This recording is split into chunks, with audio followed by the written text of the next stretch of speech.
que eu vou trazer aqui para vocês vem de ACT, não necessariamente vem de Mindfulness. Então, ela tem uma função muito específica, que é ajudar as pessoas a clarificar os seus valores de vida. Porque, hoje em dia, cada vez mais, usando as palavras da professora Cristina, o modelo biomédico ele tem sido questionado, né? Essa questão de redução de sintomas e de trabalhar a doença em si.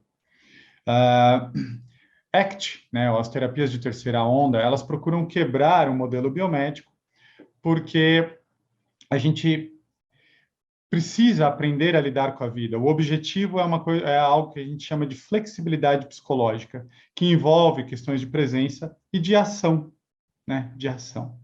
Então, nada melhor do que, já que estamos pensando na velhice, pensar no nosso hoje, o nosso caminhar até lá, né? Sabemos que em 10 anos, 25% da população brasileira será, né, de terceira idade, será de idosos.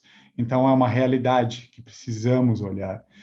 E quando a gente pensa em saúde mental, infelizmente o prognóstico não é muito favorável, não é muito, sabe, hoje já é algo bastante assustador e infelizmente sabemos que a depressão, o transtorno de ansiedade, entre outras coisas, né? Eu gosto de falar que a gente está vivendo uma espécie de experimento social, porque nos últimos anos, né, nas últimas décadas, nós começamos a viver muito, muito mais e não temos referência, né? Em 1900, 1940, a expectativa de vida média mundial era 40, 45 anos. Então, a gente vem de um modelo de vida que pede alguns olhares ou alguns questionamentos. E aqui entra essa prática, a prática do ancião, que nada mais é do que uma prática de, claro, como eu falei, de clarificação de valores, o que é importante para mim. E, infelizmente, nós costumamos confundir valores e objetivos, né? Valor é algo que permeia a minha relação com a vida, objetivo é algo que eu quero conquistar. Então, um exemplo, por exemplo, ser feliz é um valor, casar é um objetivo, ganhar bem é um objetivo. Quando eu misturo essas duas coisas, isso pode ser uma grande fonte de sofrimento psicológico, porque imagina, casamento igual felicidade. Se eu não estou feliz, se eu largar o meu casamento, eu vou ficar mais triste. Então, eu acabo me mantendo ou ficando em dúvida em relação a isso. Isso acontece também com emprego, com dinheiro e etc. E talvez valha a pena escrever, anotar aquilo que faz sentido para você, aquilo que você gostaria de fazer, ou como você gostaria de ser lembrado quando chegar aos 80 anos de vida.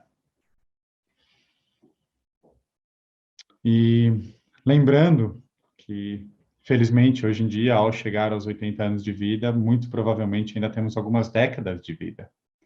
Então, mesmo quem tem 80 anos, ainda há muito tempo, né? Muito tempo para poder lidar e caminhar.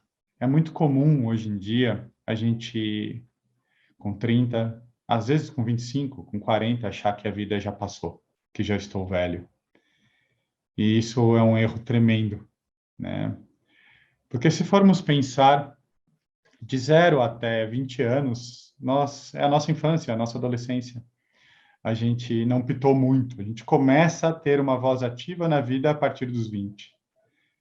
Então, se você tem 40, você tem 20 anos de vida ativa. E se você vai viver até os 100, o que é muito provável, você tem mais 4 vezes mais tempo de vida, ou 3 vezes mais tempo de vida.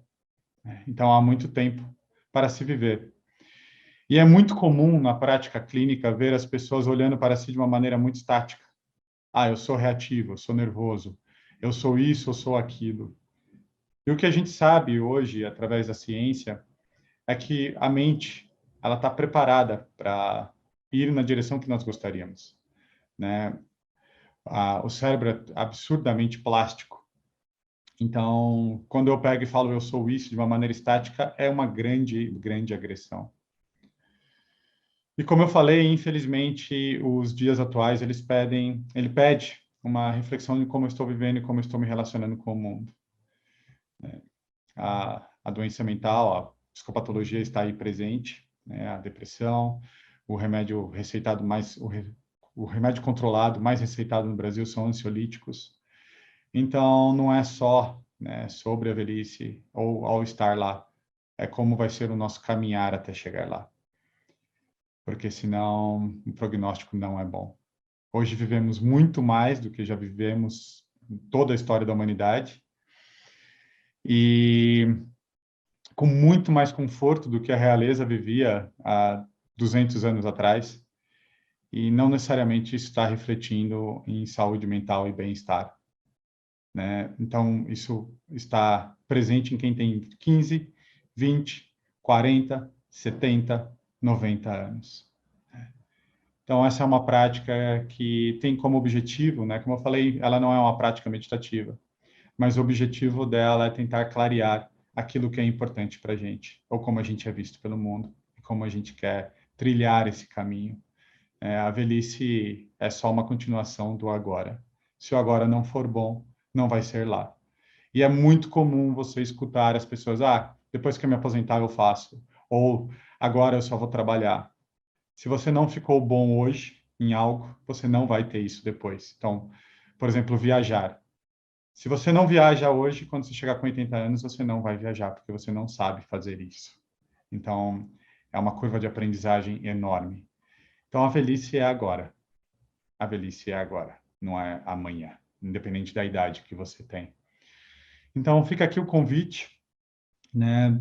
As práticas de mindfulness, as práticas de compaixão, essas práticas de clarificação de valores são ferramentas extremamente importantes, né? Quando a gente fala de presença, quanto mais presente você estiver, menos ansioso, menos depressivo, menos burnout.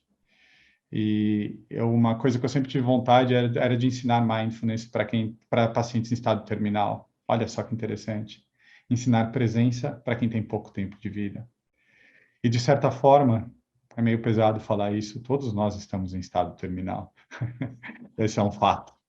Então, a vida é agora e temos que tentar fazer o nosso melhor. Não é só sobre chegar e o que tivermos acesso quando tivermos 80 anos. Se a nossa mente não estiver boa, você pode ter o que for, a política pública que for, que não vai adiantar.